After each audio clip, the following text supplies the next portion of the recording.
इस वक्त की बड़ी खबर मुंबई से आ रही है, जहां बॉलीवुड सुपरस्टार शाहरुख खान के बेटे आर्यन खान की जमानत पर अब से थोड़ी ही देर में बॉम्बे हाईकोर्ट में सुनवाई होने वाली है।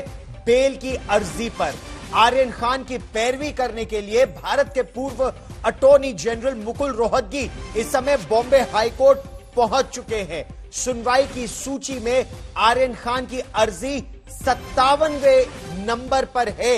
अब से थोड़ी ही देर में आर्यन खान की जमानत अर्जी पर सुनवाई होने की उम्मीद है।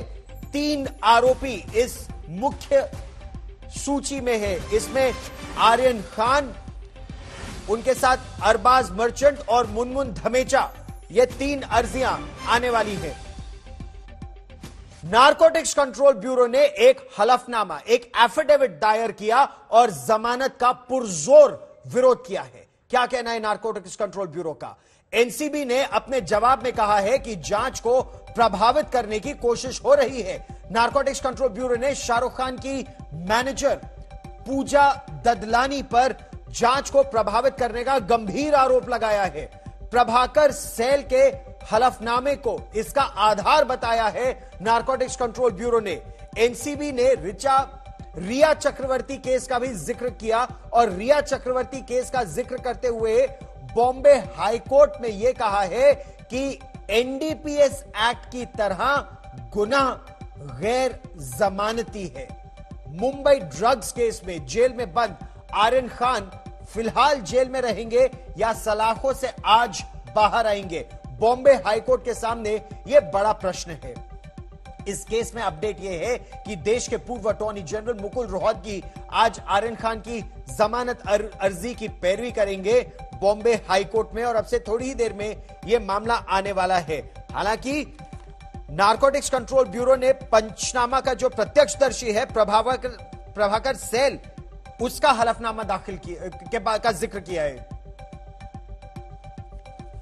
और मेरे सहयोगी तंसीम हैदर हमारे साथ जुड़ रहे हैं ज्यादा जानकारी के लिए इस बड़े प्रश्न पर। और तंसीम, यहां जांच के 2 पहलू हैं, एक आज अदालत में क्या होगा और दूसरा जो आरोप कैबिनेट मंत्री महाराष्ट्र के जो है नवाब मलिक, उन्होंने जो समीर वानखेड़े पे लगाए हैं।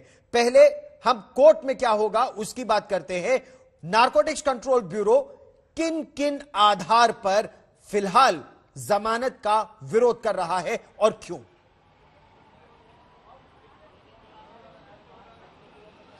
देखिए, सबसे पहला आधार नारकोटिक्स कंट्रोल ब्यूरो की तरफ से ये लिया गया है कि ये जो लोग हैं, जो बहुत इन्फ्लुएंशियल लोग हैं, बहुत बड़े लोग हैं, ताकतवर लोग हैं, लिहाजा ये केस को टैंपर कर सकते हैं, गवाहों को भटका सकते हैं, गवाहों को हॉस्टाइल कर सकते हैं।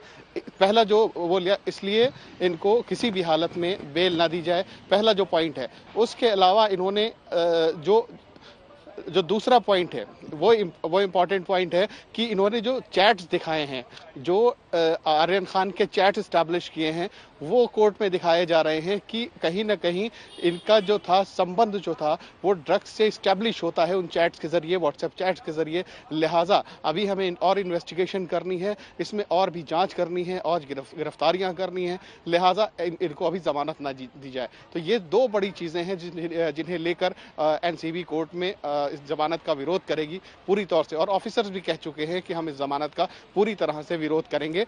और ये 2 व्हाट्सएप चैट्स का तंसीम आपने जिक्र किया। अरविंद ओझा मेरे सहयोगी मुंबई से हमारे साथ जुड़ रहे हैं।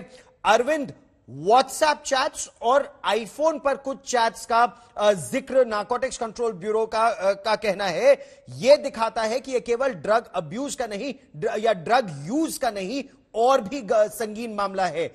क्या है वो आधार, क्या है ये चैट्स? जी देखिए, सबसे पहले बताऊं कि जब तमाम आर्यन समेत तमाम आरोपियों को गिरफ्तार किया गया तो उनका मोबाइल फोन सीज किया गया और इन्वेस्टिगेशन आगे बढ़े, इस वजह से जो तमाम चैट्स हैं वो खंगाले गए, जिसमें नारकोटिक्स कंट्रोल ब्यूरो का यह दावा है कि आर्यन खान के कुछ पैडलर के साथ चैट रिकवर हुए। उस चैट के आधार पर अचित नाम के एक पैडलर को गिरफ्तार किया गया, जिससे नारकोटिक्स कंट्रोल ब्यूरो का यह दावा है कि बल्क में 80,000 रुपए की ड्रग वो मंगवाई जा रही थी। इसके अलावा नारकोटिक्स कंट्रोल ब्यूरो ने अनन्या पांडे जो बॉलीवुड की एक्ट्रेस है उनके साथ चैट को अदालत में पेश किया था। वो चैट्स आज तक के पास भी है, जिसमें वो चैट्स ऐसा है जिसकी वजह से जो अनन्या पांडे है वो सवालों के घेरे में है और नारकोटिक्स कंट्रोल ब्यूरो उनसे 2 बार पूछताछ कर चुका है। हालांकि ये सिर्फ चैट्स ही एविडेंस नहीं हो सकता, इसके अलावा इस चैट के आधार पर एविडेंस कॉर्पोरेट करने के लिए तमाम चीजें एजेंसी को चाहिए होती है। इसी वजह से एक के बाद एक 20 लोगों को गिरफ्तार किया गया।